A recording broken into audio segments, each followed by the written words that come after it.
Good morning friends. Dictation शुरू होगी 5 second बाद। Yes, start.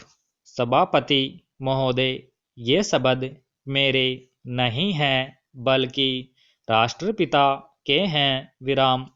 जो लोग आज सरकार में बैठे हुए हैं, विराम, क्या वे अपने दिल में सोचेंगे कि यह देशद्रोह शब्द बालकों को अंग्रेजी पढ़ाने के लिए राष्ट्रपिता का कहा हुआ है?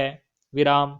आज 54 वर्ष देश को स्वतंत्र हुए हो गए हैं, लेकिन राष्ट्रपिता की इस बात पर आज तक ध्यान नहीं दिया गया है। विराम।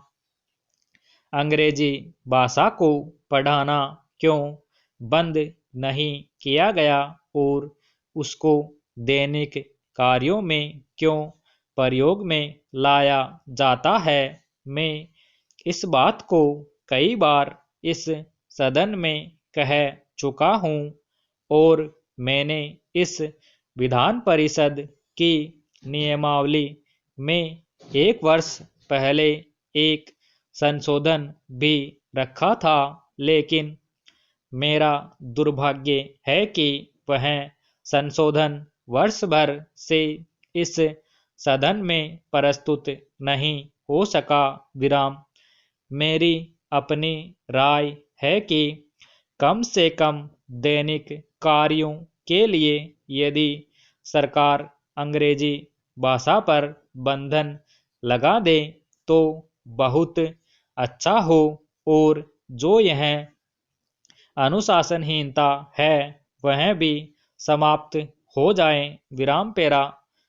सभापति महोदय, जैसा कि मेरे मित्र ने कहा, लड़कों के माता पिता अंग्रेजी का प्रयोग करते हैं और उनके शिक्षक भी उसका प्रयोग करते हैं, फिर बालकों पर उसका प्रभाव क्यों नहीं पड़ेगा?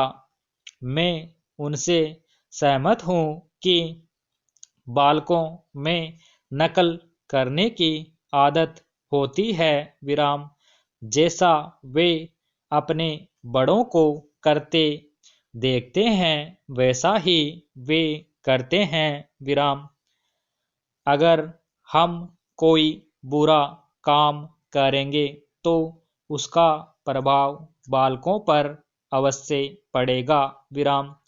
आप देखेंगे कि जिस मनोवृत्ति के माता पिता और शिक्षक होते हैं उसी प्रकार के बालक भी होते हैं।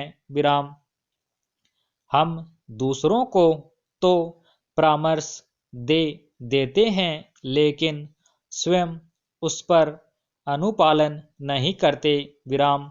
इसके साथ ही साथ हमको शिक्षा प्रणाली की ओर भी ध्यान देना है। विराम। शिक्षा के जिन तरीकों को आजकल अपनाया जा रहा है वे वास्तव में लाभकारी नहीं है। विराम।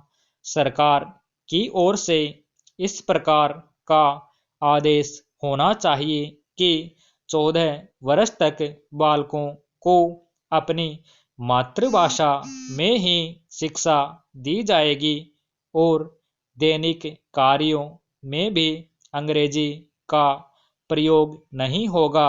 विराम। इस प्रस्ताव में अनेक महत्वपूर्ण बातों की ओर ध्यान दिलाया गया है। विराम। मैं समझता हूँ कि जब माननीय मंत्री जी इस का उत्तर देंगे तो कह देंगे कि हम बहुत सी बातों पर कार्यान्वयन कर रहे हैं, लेकिन मैं समझता हूँ कि उन पर कोई कार्यान्वयन नहीं हो रहा है। विराम। स्टॉप।